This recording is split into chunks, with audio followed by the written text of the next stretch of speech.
at the New Indian, we have Vikram Sampath, India's one of finest and youngest historians who has written on Veer Savarkar and many other subjects.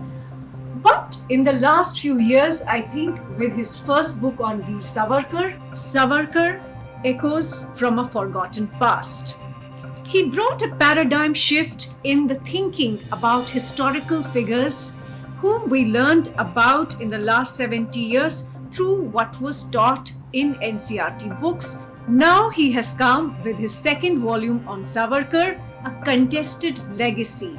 And with this, we think he has brought a closure to the biggest controversial question on Veer Savarkar, whether he was a coward or really Veer, that is, a courageous warrior of India.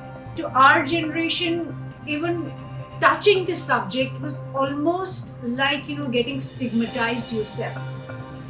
Were you afraid that you will get stigmatized if you covered Savarkar as a historian? Well, in fact, my mother always kept warning me. She was always obviously concerned about my well-being. In the past, I've written on topics including the very controversial figure from my state, Karnataka, Tipu Sultan, who again intrudes politics in my state, for which it was just a newspaper article and for which my effigy was actually burnt right in the heart of the city by a group of fundamentalists. And so obviously she was very concerned that this is going to be a 2-volume biography of a man who raises so many heckles. But I think it's an occupational hazard of a historian. History has become such a live battlefield today, and quite ironic in a country where we care so little about our past, about its preservation, about documentation and all of that. Forts and heritage monuments can be crumbling and we wouldn't care any less. But then we are so touchy and sensitive about characters of the past and their evaluation. So an objective biography of, say, even a Dr. Ambedkar today cannot be written. I mean, what Arun Shourie faced when he wrote Worshipping False Gods on Dr. Ambedkar, we all know of. Say a Periyar or all of these characters who've been appropriated by communities and made holy cows of, it's very, very difficult to objectively assess them. But in Veer Savarkar's case, there was already so much of calumny around him that, and it's probably kosher to abuse him. So I wasn't so worried about whether that is going to put me into trouble. But yes, there were concerns that, in India it is so easy to label someone as this and that. So the very fact that you pick up a subject as controversial as him can make yourself open to all kinds of labeling, which honestly I really don't care anymore. I used to be sensitive at some point of time, but now I know that I think my work should speak for me and not these labels of expediency that happen on social media day in and day out. Whether it is possible to reconcile Savarkar and Gandhi in one frame? We can, but at the same time, keeping in mind, as I've mentioned this time and again, that Gandhi and Savarkar, according to me, are the two irreconcilable poles of Indian history. Now, just as they're right here in Delhi in the Central Hall of Parliament, their photographs are diagonally opposite to each other. I'm sure it was not by design. I don't merit our leaders with so much of, metaphorical knowledge. But then the very fact that they were diagonally opposite showed that the twain shall never meet. They had fundamental differences on possibly every issue, right? I mean, both of them had the same objective. They wanted independence for India, but then the way to approach that was something that they completely differed on. Gandhi dealing more with a non-violent, pacifist kind of a movement, whereas Savarkar believing right from the beginning in an armed struggle, a revolutionary, armed, violent struggle. And in fact, there's that famous, encounter between the two as young men in London, where during the festival of Dashera, both of them are called upon to speak at a podium. And Gandhi says, I will talk about Ram Rajya and nothing political. And he goes on to talk about ahimsa as a very important tenet of faith for him. And immediately in response, Savarkar says that even to establish Ram Rajya, Ram had to go and kill Ravan. there had to be violence. He didn't go and sit in a satyagraha in front of Ravan, and Ravan got fed up and released Sita. So he had to do this. And the Dashera, the 9 days that the Hindus celebrate this festival and venerate the Devi with all her, weapons and so on. These are not ornamental weapons. These are necessary to annihilate evil. And his view was, if you considered the British Raj as evil, then picking up arms to eliminate it was also something that is a dharmic duty, so to say, for all Indians. Gandhi considered the Varna system to be something that was integral to the Hindu society, and that if the Varnashram is unraveled, then the entire edifice of Hinduism would collapse. Whereas Savarkar and Ambedkar, in a way, actually thought that the Varna was something very odious, and it was the root cause of Jativad and all the subcastes that came in Hinduism. And so a completely casteless society and elimination of all kinds of caste differences, in addition to not just untouchability, as Gandhiji professed, Hindu-Muslim unity, another landmine between the two people, where Gandhi always strove for Hindu-Muslim unity as Ambedkar said many times, at the cost or peril to the nation, as was also seen eventually in the partition of the country and everything that followed. So in all of these issues, in their approach to freedom, on social issues, on their vision for India of a future, I think these two men could not coexist during their time. They were ideologically opposed to each other at every point. But today, 7 decades after independence, and most of these characters having passed on, it's, I think, imperative to understand that there is no one the hallowed idea of India. There are these multiple opinions, multiple ideas of India which can coexist, and our constitution is that wonderful melting pot where all these ideas have coalesced to form the idea of the nation. And so there a little bit of Savarkar's idea, a little bit of Gandhi's, a little bit of Ambedkar, a little bit of Nehru. I think they're all coexisting. But then the problem begins, in these last 7 decades, many of these characters of the past, particularly of the freedom struggle, who did not fall under the rubric of the mainstream freedom narrative, they were cancelled out. They were either maligned, or they were completely forgotten and reduced to footnotes in our history textbooks, and that is bad. Elevating someone at the expense of someone else who has also sacrificed in their own way for the freedom of this nation, I think that is something that is really being very disingenuous with your own past, and that should be avoided. Everyone, there is space, I think, for a vast multiracial, multilingual, multi-religious. We are multi in everything. So why can't we actually accommodate the views of a Savarkar and Gandhi, who in their lifetimes may not have reconciled, but today we can pick and choose a little bit of all of them to make our India of the future. Was Savarkar really a coward? Now, I mean, how are we to evaluate today, sitting in our air-conditioned rooms and with the luxury of retrospective vision, to actually assess what the conditions in the Indian Bastille, the cellular jail in the Andamans was, where even the basic human facilities of good food, toilet facilities, or medical treatment was not given to the political prisoners. All day they were given this Kolhu ka bail punishment, where in the blazing heat of Port Blair they had to extract 30 pounds of oil every day, and if they did not, they would be flogged and they would not be given food to eat. Solitary confinement for months on end. People standing handcuffs and legs tied up in handcuffs, so much so that the inmates had to defecate in their own cells, and sitting amidst their own squalor, they had to eat, sleep, drink, all of that. And this was not for 1 year or 2 years. It was a 50-year life imprisonment that was given to Savarkar. A young man who was 26 or 27 when he was initially imprisoned would have come out, if alive, after 50 long years, the harshest punishment of 2 transportations for life, each accounting for 25 years. Now, what gain is achieved by rotting in jail that way? Of course, they say, but Bhagat Singh did not file a petition, but Bhagat Singh was executed. So would Savarkar, if Savarkar had been given an execution punishment, would he have filed a petition? Nobody knows. He may have very merrily embraced the noose. So in this condition, where you were put in such inhuman torture, where many of the other political prisoners either committed suicide because they thought death was better than the torture that they were facing, or many of them actually went senile. It was so inhuman that the British actually started a separate asylum in Port Blair in the Haddo Island just to put all these prisoners who actually lost their sanity because of the tortures there. So in such a case, what is a young person supposed to do? Today, if any young person today faces this, don't they go and apply for a bail, or do they say, okay, we'll because we believe in the cause, we will rot in jail? They're not going to do that.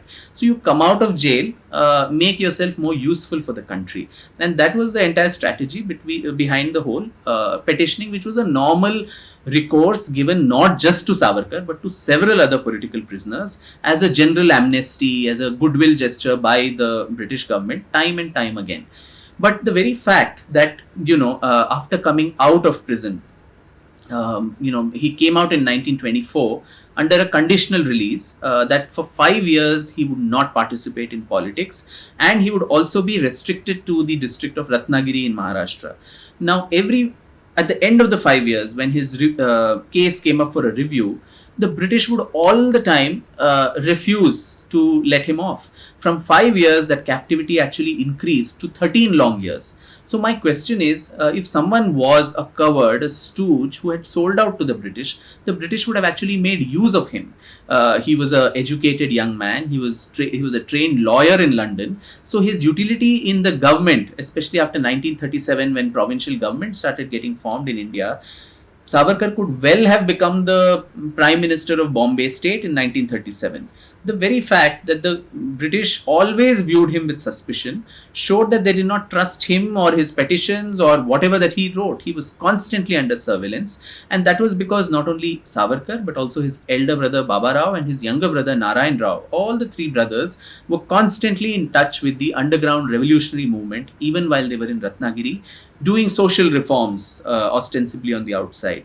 So the underground connections with Chandrasekhar Azad, with Bhagat Singh, with Sukhdev, Rajguru, Durga Bhabhi, with Sachindranath Sanyal, with Rash Bihari Bose, and later on Netaji Subhash Chandra Bose, all these connections were being constantly monitored by the British, and they did not trust him.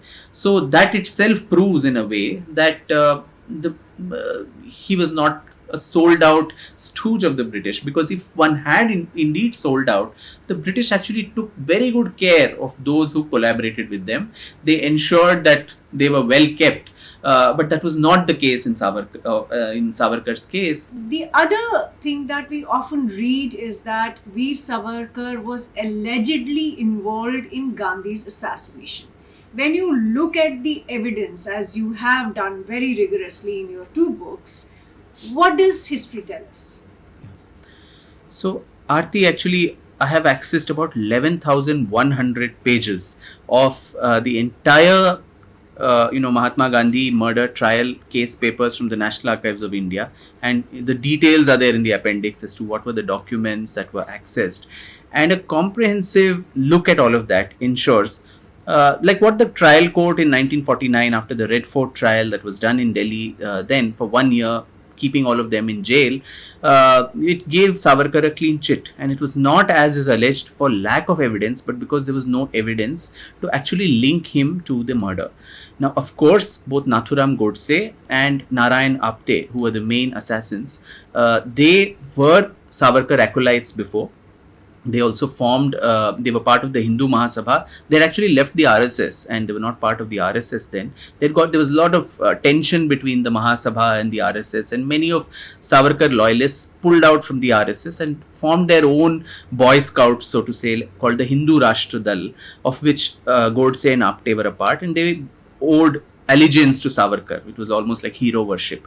But towards 1945-46, when Savarkar's own health was so bad that he had 2 heart attacks, he almost died, and the Hindu Mahasabha faded away into oblivion, even Godse, in his dying declaration, his testimony in court, says that we were getting very disillusioned with Savarkar, who was becoming more and more pacifist, and he was trying to be conciliatory towards a new government, because he said this is now our government, this is an Indian government.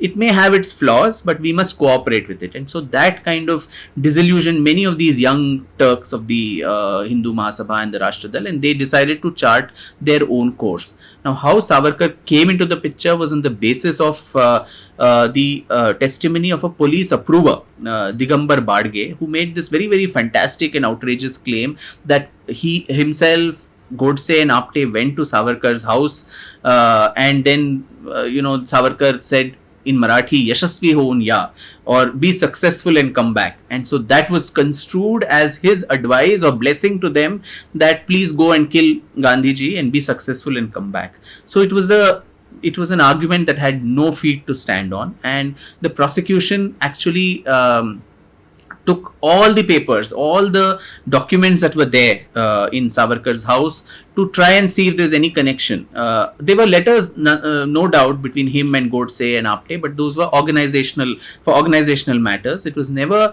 established that he was part of this murder conspiracy. Some go to the claim that he gave him the gun and all of that, which was very, very, in Bollywood style.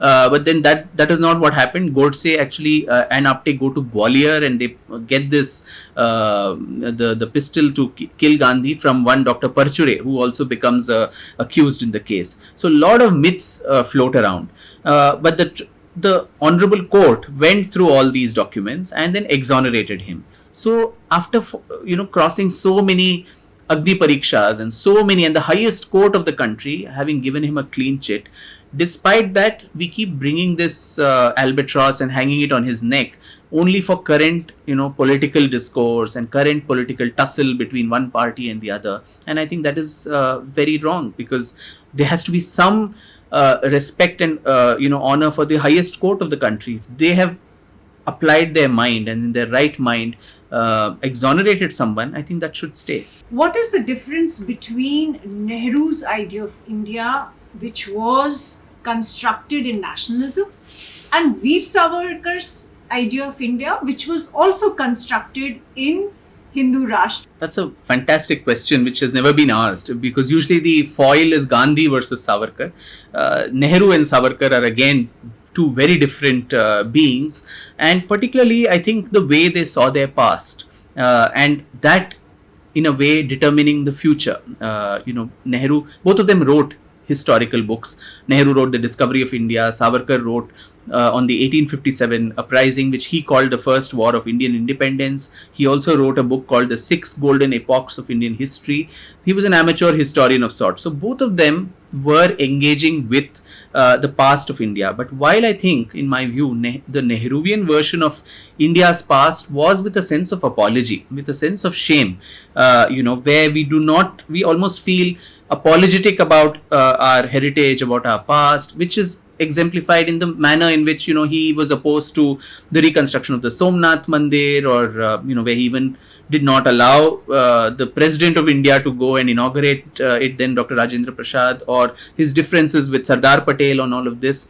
So the Nehruvian idea of a nation was to completely forget your past, rubbish that away, and build a new nation. We'd just been born out of the debris of so much of violence, so much of struggle and strife. So touching all these uncomfortable issues of the past, particularly the fissures, the invasions, the atrocities, all of that needed to be whitewashed to ensure that there is national unity, there is social harmony. Whereas I think in Savarkar's case, he ensured that these are fissures that we need to acknowledge. We need to understand that we cannot wish away our history.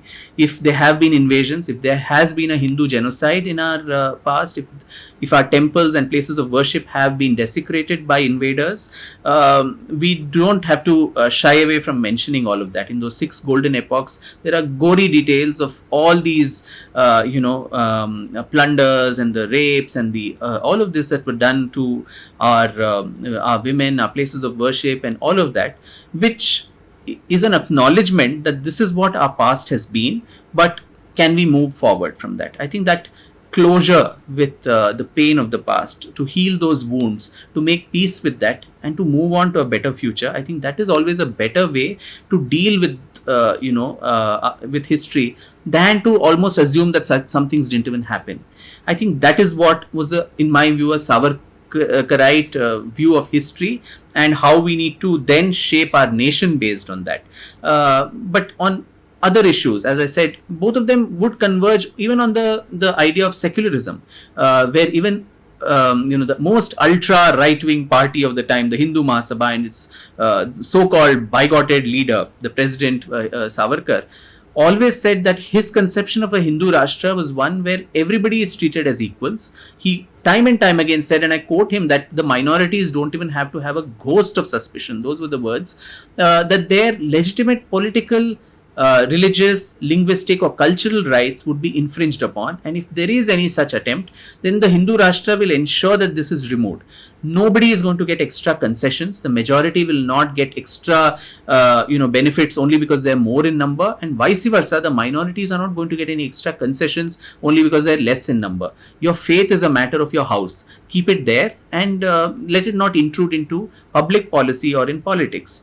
And there's not going to be a religion, a state religion of Free Hindustan State or the Hindu Rashtra. And Hindutva, according to him, the word Hindu there was not concerned with the theological constructs of Hindu religion, but it was more of a cultural and a nationalistic identity marker, so to say, where anybody who lived between the Indus and the ocean, who considered this land as a sacred geography, as the land of their forefathers, Pitru Bhumi, and also a holy land, Punya Bhumi, not holy by terms of religion alone, but also about their allegiance and devotion to this piece of land, this sacred geography, and not having extraterritorial allegiances to a larger faith-based universal brotherhood. That was what was important. That was the crux of his Hindutva. All of them would be Hindus. They could be following any faith, Islam, Christianity, they could be Parsis, Sikhs, Jains, Buddhists, whatever. They would be culturally and nationally, according to him, be termed as Hindus, and he said that's how the rest of the world looks at us as well. We hope to see Vikram Sampath soon again with his next book. Thank you.